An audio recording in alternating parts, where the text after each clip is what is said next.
and welcome to Daily Debrief, brought to you by People's Dispatch. I'm Pragya. Today we discuss Russia's Gazprom, which has told customers not to wait up for gas supplies. CEOs in the healthcare sector made a killing while millions died of COVID. And we discuss the Astana peace talks. Russia's Gazprom has invoked a force majeure clause regarding Nord Stream 1, the pipeline under the Baltic Sea it uses to supply gas to European countries. It means the company wants not to be held accountable if it fails to pipe the fuel over to its biggest buyer, Germany, and other countries in Europe. Russian gas supplies through Nord Stream 1 were declining since June. Gazprom had then cited sanctions as the reason for the decline. The latest announcement has chilled European nations who expected uninterrupted gas supplies for heating, cooking, transport, and industry, despite Western economic sanctions against Russia. Maintenance work is currently on at Nord Stream 1. We spoke to Prabir Purkasa about what is the significance of Gazprom's statement and what is at stake. Hi Prabir, welcome to the show again. So Prabir, the question in Europe everyone must be asking right now is, what if Gazprom doesn't resume supplies after this 10-day maintenance period? How serious could the consequences be of that? Well, the consequences obviously could be significant, partly because Europe does not have enough energy supplies. And as you know, that not only for heating and other purposes, which may not be so important now, but for a whole bunch of other things, cooking, as well as for industrial consumption, they are highly dependent on gas, and also for electricity production. Gas is a significant source of energy for converting to electricity. And of course, they have also decided it is now a green gas, which is not true. It's a greenhouse gas. It's not true that it is not a greenhouse gas. But they have decided to say, initially they called it intermediate fuel. Now they say this is actually like nuclear energy. It's actually not a greenhouse gas, which is a bogus argument. But nevertheless, they do depend a lot on gas for their grid. So both for grid as well as industrial production as well as consumption itself, they import a lot of gas, they don't produce much, and with Russia being their major supplier, they have not been able to supplant the losses they have suffered, the amount of gas that already Russia has reduced. They have not been able to supplement it with gas from other places. They have some reserves, some storage, but that's really made mainly for the winter when they will need to burn more gas than what they will get. So this suspense that Russia has now introduced, saying that, okay, we had a 10-day gap in order to maintain our stuff, but now they have declared what's called force majeure, which means in the contract, I have a clause that due to unavoidable reasons, I can pull out of the contract. Now, the unavoidable reason, which they haven't said, but which seemed to be implied, is that the turbine, which went from Germany, from Siemens to Canada, hasn't come back.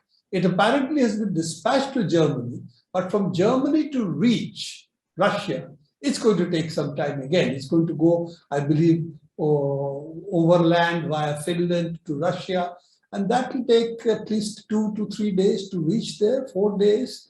So, and then also there is a cycle by which it has to be fitted in, tested before it can be used. So all of this is a weapon that Germany and Canada handed over to Russia, given the fact that they've been threatening that, we give you another 3 months, 4 months, after which we'll start cutting oil supplies, we'll cut this supply, that supplies. All of that are essentially threats of current and future sanctions, apart from the financial sanctions they've introduced.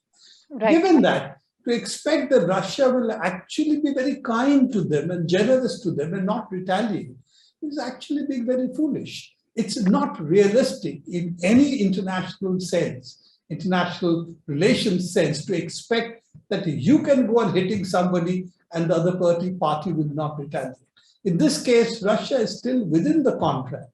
And it is correct that the turbine, which went for maintenance, is something which Canada stopped. And Ukraine, of course, protested to Canada for returning it to Germany itself. They said, no, you shouldn't have done it. But the real issue is really, what's the long-term future of Europe in terms of gas? What does it want to do? There isn't enough gas in the international market to supplant Russia. They know that. So are they expecting a Russian collapse by which they can actually dictate terms? Or is it something a bit like, shall we say, the ostrich policy? Ostrich is actually a wrong comparison. Ostriches don't do that, putting your hand in the sand. But the Germans are doing what they claim ostriches do, or at least most of the European countries seem to be following in that path. So I really don't understand that. I'm trying to also understand, is there a way that the EU can walk out of the situation it walked into with the sanctions and with the rhetoric? Is there some way for it to pull back to assure the situation reverses? Well, the only solution is to look at peace in Ukraine. Now, not only do the Europeans not make a move towards peace, they're not encouraging Ukraine to sit and negotiate, NATO to sit and negotiate with Russia. As you know, this is a battle really between Russia and NATO, in which Ukraine is a proxy. So Right. given that there doesn't seem to be any initiative on that front either. On top of that, President Scholz has actually said, even if we do have an agreement, even if there is peace, sanctions are going to continue. That means Russia has very little incentive to be nice to European Union countries and to Germany. And they have an alternative source of customers. Of course, India is one of them, but also China, which is, of course, a very, very, very big consumer. So given that, even if you can reallocate Russia and West Asian oil and gas to the extent that where Europe then is no longer dependent on Russia, that's going to take time. You don't have LNG facilities, there are not enough LNG ships available, and pipelines are not there between Europe and West Asia. So it's a mystery to me.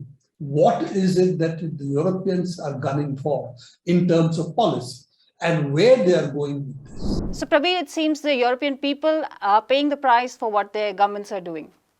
Thank you for joining us. They are being called the high rollers of healthcare while people ration medicine, incurred medical debt, or lost loved ones to poor medical services and exorbitant costs. A handful of CEOs in the United States health sector never had it better. Just 300 CEOs, according to a stat survey, took home more than $4.5 billion in 2021. Pharmaceutical and medical device makers paid the most to the top bosses. That was the year the severe Delta wave hit the world, the second wave in which millions died due to the lack of oxygen, medicine, or hospital beds around the world. It was also one of the worst periods for healthcare in the United States. We'll talk to Anna from the People's Health Movement, who has seen the findings. Hi, Anna. Welcome once again to our show. So, Anna, can you just walk us through the important findings of this new report? So, as you already mentioned, 2021 was actually a very good year for some, and those some are the CEOs of biotech companies, especially the big biotech giants in the US. And so, according to a new report which was published on Stat just yesterday, the CEOs of only 300 companies have banked over $4.5 billion last year. And so, just to put these things into a bit of comparison, the same amount of money would be enough to offer health insurance to more than 500,000 people in the US who currently do not have health insurance. And it's also several times more than even some of the major health institutions in the US have at their disposal for doing research. For example, the Centers for Disease Control and Prevention, who do not have such a large budget even to do research and management of infectious diseases. So, you know, it's a big sum, it's a big amount of money. But even if we leave that aside for a minute, there are some elements inside this category of people, of the CEOs who have seen such high income in 2021. of course, those who are best paid are the CEOs coming from the pharma industry, from the medical device companies, which are big and which are established, so which are on the market in some way. On the other hand, the smaller companies, the startups, the firms that are only starting out, it's not so clear cut. They have different results and different income. Also, because most of the money that they make is actually when they're merged to a bigger company, when their stocks are sold.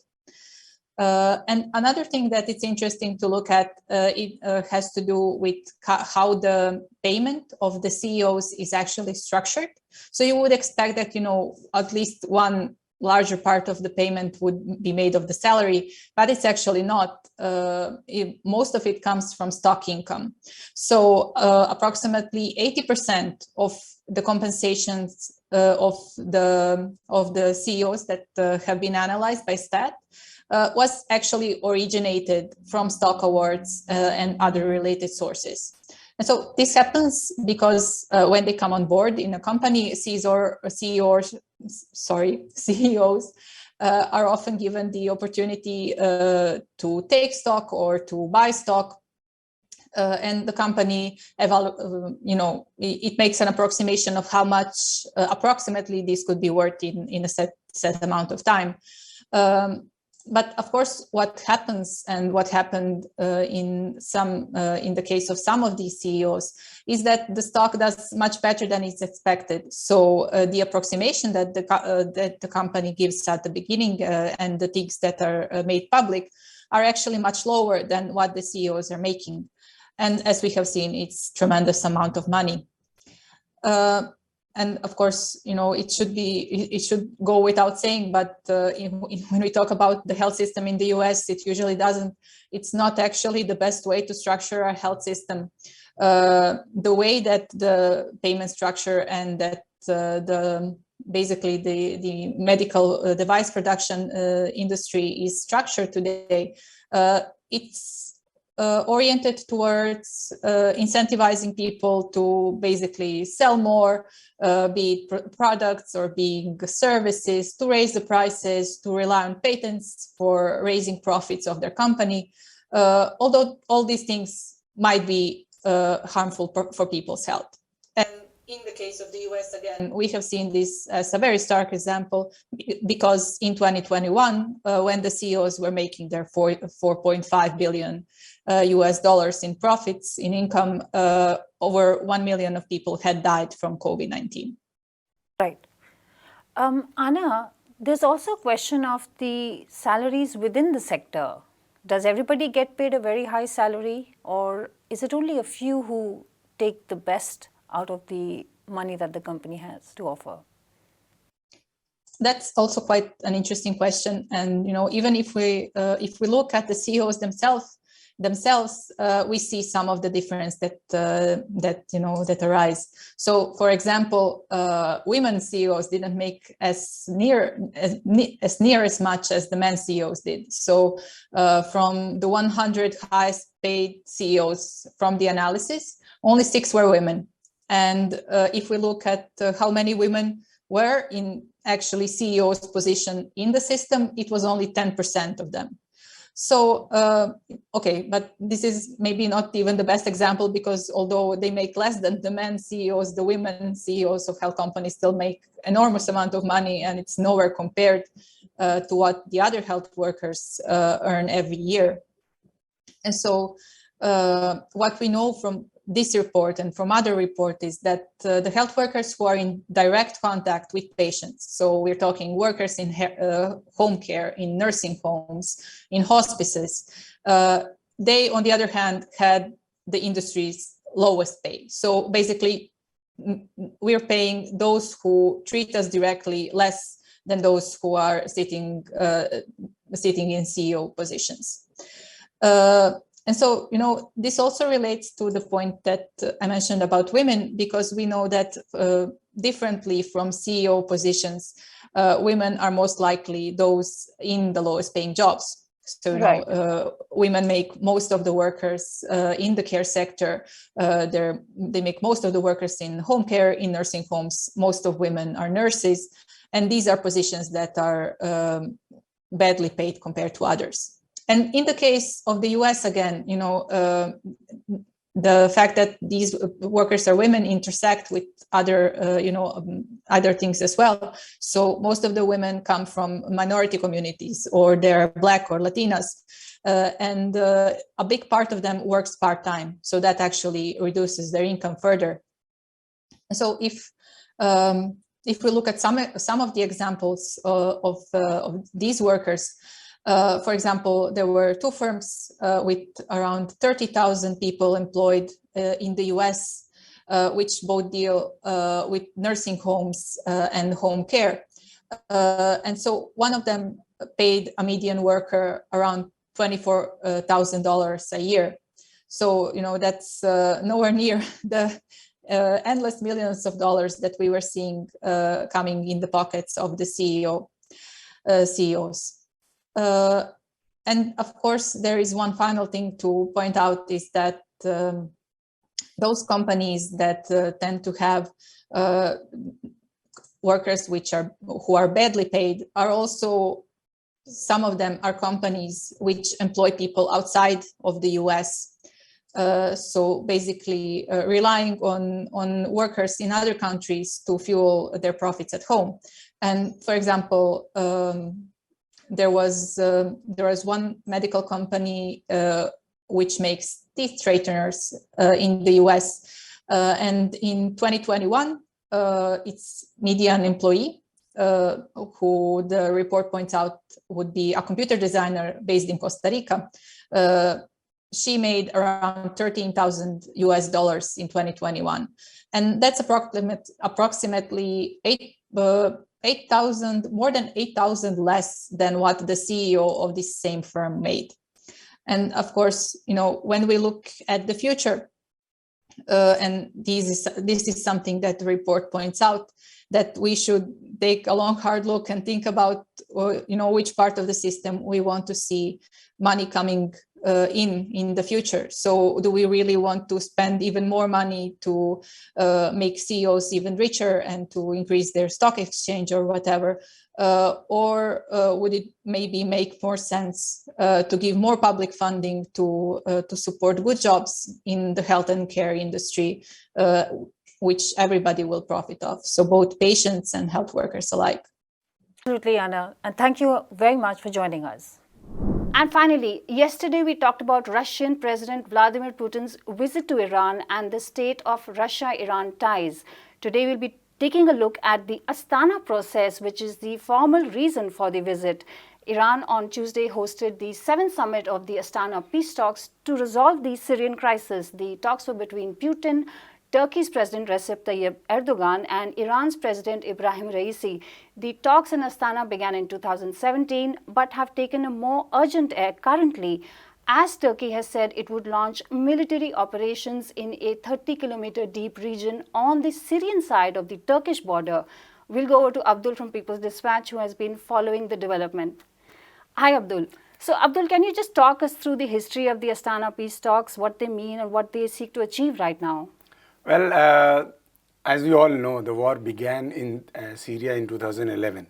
And for a very long time, the majority of the Syrian territories were controlled by the so-called rebel forces, which were backed by Saudi Arabia, then Turkey, and at some moment United States, and so on. So because of the Russian help, because of the Iranian help, because of the rise of ISIS, which created a certain conditions which led to the US withdrawal of support to the anti-Bashar al-Assad factions, the Bashar al-Assad government was able to re-control the rest of the majority of the Syrian territories. When this was happening, there were problems between the Turkish-backed forces and the forces which are backed by Bashar al-Assad government forces backed by Russia and Iran. So there was a need of a coordination, how to avoid the conflict which was rooted in Syria to become a regional conflict. And that was the basis on which a regional conference, a conference of all these three parties was held first in Astana in 2017. Since then, this has been a kind of, you can say, a mechanism through which the war in Syria is monitored, and a kind of coordination has been made. Whenever the Syrian forces try to advance and to regain control of their own territories, they coordinated with Russia, Turkey, and Iran through Astana process. So that was the background. That is the basis of this Astana process, and that how to avoid this conflict, this war, to become a more broader regional war. Right, Abdul. Since then, if you see in 2017, 2018 and 19, when Syrian forces advanced into the northern, northeast, northwest territories, how to proceed, when to carry out the military exercises, military attacks were coordinated between these three parties, and that led to gradual withdrawal of the Turkish-backed rebel forces to the smaller territories now as they are in Idlib. So I think that is the background, and that is the basic history of Astana process, that it in last 4 years, 5 years, it basically has paved the way for the Syrian forces and the Russian forces to basically avoid a larger confrontation with Turkey inside Syria. Right. But given Turkey's recent very aggressive posturing and behavior, do you think this particular format is going to come up with something that will be meaningful? Well, it was always an issue. Turkey's aggressive behavior, particularly Turkish backing of the anti-Bashar al-Assad forces in Syria, was always an issue. It has become more complicated since Turkey has started talking about creating a buffer zone, so quote-unquote security zone 30 kilometers deep inside the Syrian border. And it is not about Bashar al-Assad government anymore. This is about Kurdish forces, which has you can say, better military presence, better control over the northeastern part of Syria. So you can say this is the fourth party of the entire conflict. The Syrian government and the Russian forces, because of the Russian intervention, they have been able to kind of, when the first invasion happened, the last invasion, in 2020 happened, Russia was able to intervene and kind of mediate and kind of create a ceasefire in 2020 October, when the war was happening, Turkey, because of Turkish aggression. So the Astana process helped in that process to achieve the ceasefire. Okay. It had helped earlier achieving ceasefire in Aleppo, in other parts of the region, other parts of the Syria when there was a war going on. So the crucial moment when it becomes a humanitarian situation, then these parties meet and decide what to do, how to proceed, how to minimize the human casualties, and so on and so forth. At this time also, because of the involvement of Iran and Russia, the Turkish aggression inside Syria has been, you can say, there is a space for diplomacy now. Iran has intervened bilaterally. Iranian foreign minister was in Turkey last month, and during that visit, he basically conveyed to Turkey that any kind of military exercise in the region will destabilize it. It means the achievement which were made because of the Astana process may be compromised if Turkey continues with what its plan is inside Syria. We do not yet know whether Turkey will listen to these voice of reasoning, because Turkey is seeking some kind of regional hegemony, but it has also a crucial issue of Syrian refugees inside Turkey. The three 0.5 million plus Syrian refugees, it wants to kind of get rid of it, and to say it bluntly. And that is the basic reason, one of the main reasons that Turkey is seeking security and buffer, quote unquote, security and buffer zone inside Syria, to basically force the Syrian refugees to go and settle down in Syrian territory.